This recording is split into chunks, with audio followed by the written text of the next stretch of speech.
तो बच्चों इस क्लास में आपको हम सिखाने वाले हैं सम संख्याएं और विषम संख्याएं।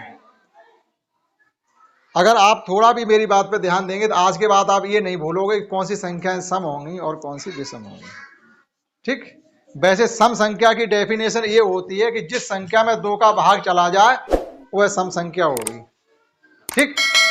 जिस संख्या में 2 का भाग चला जाए वह सम संख्या होगी। तो अगर हम आपको बड़ी बड़ी 10 संख्याएं दे दें और भाग देते रहो 2 का, आपको पूरा दिन लग जाएगा ये बताने में कि संख्या सम है कि विषम है। जो सम की पहचान है बेटा ये है, एक बार फिर समझिएगा। जैसे हमने कोई नंबर लिख दिया, ये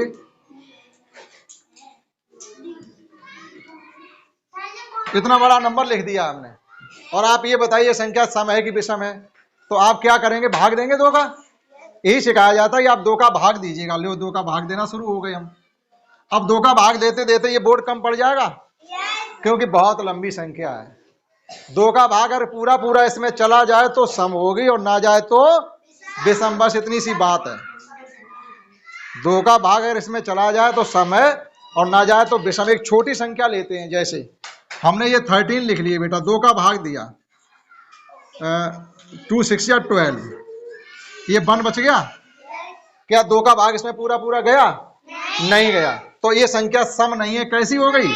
विषम। ठीक है। तो देखिएगा क्या इस संख्या का 2 का भाग इस संख्या में पूरा पूरा गया क्या?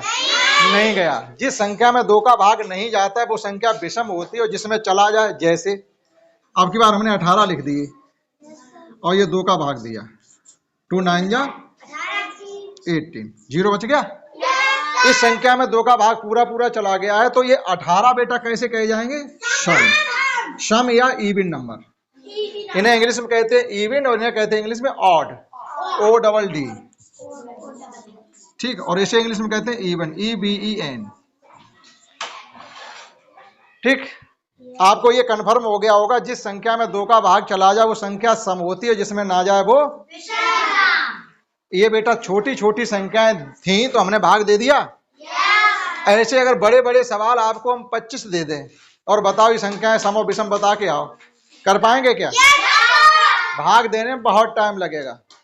आपको भाग दे के कभी भी ये नहीं बताना है कि वो संख्या सम है या विषम। ठीक। और कुछ भी नहीं करना। सम विषम करने के लिए आपको पेन और कॉपी की भी जरूरत नहीं। आप बता देंगे संख्या सम है कि विषम है। ठीक है। हाँ, अब आप आइए असली कॉन्सेप्ट पर कि इवन नंबर और ऑड नंबर की पहचान हम केवल देख के और 1 सेकंड देख के और 1 सेकंड में जवाब देंगे, दूसरी सेकंड भी हम नहीं लगने देंगे।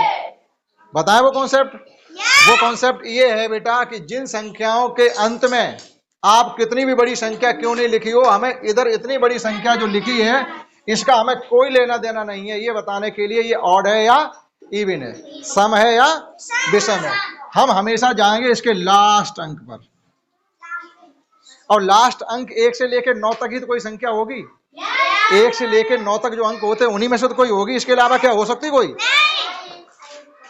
तो हम देखेंगे तुरंत, ये देखा हमने 2 के पहाड़े में आता है, ये संख्या सम हो गई, बात खत्म।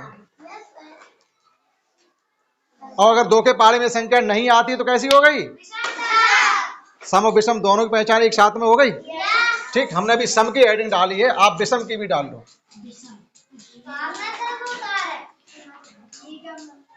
अब देखिए हम कुछ आपको एग्जाम्पल बता रहे हैं। जैसे अभी कुछ संख्याएं लिख दे रहे हैं हम। ठीक है, समझिएगा। ठीक, एक बार समझ लीजिएगा। ये हमने कुछ संख्याएं यहाँ लिखी हैं और आपको बताना है ऑड और इवन। जैसे इस संख्या पर थोड़ी देर के लिए ध्यान दीजिए मेरी बात पर। हम पहली संख्या पे चलते हैं और हमको ये बताना है ये संख्या सम है या विषम है। तो आप घबराएं नहीं, हमें कुछ नहीं करना, ना कोई गुणा करना, ना कोई भाग करना है, ना कोई जोड़ करना, ना ही कोई घटाना करना, कुछ नहीं करना। केवल देखेंगे और बता देंगे। क्या 2 के पहाड़े में आता है? ये सम हो गई। 2 के पहाड़े में आता है? सम हो गई। 2 के पहाड़े में आता है? विषम हो गई। 2 के पहाड़े में आता है? विषम हो गई। 2 के पहाड़े में आता है? विषम हो गई। 2 के पहाड़े में आता है? विषम हो गई। 2 के पहाड़े में आता है? विषम हो गई।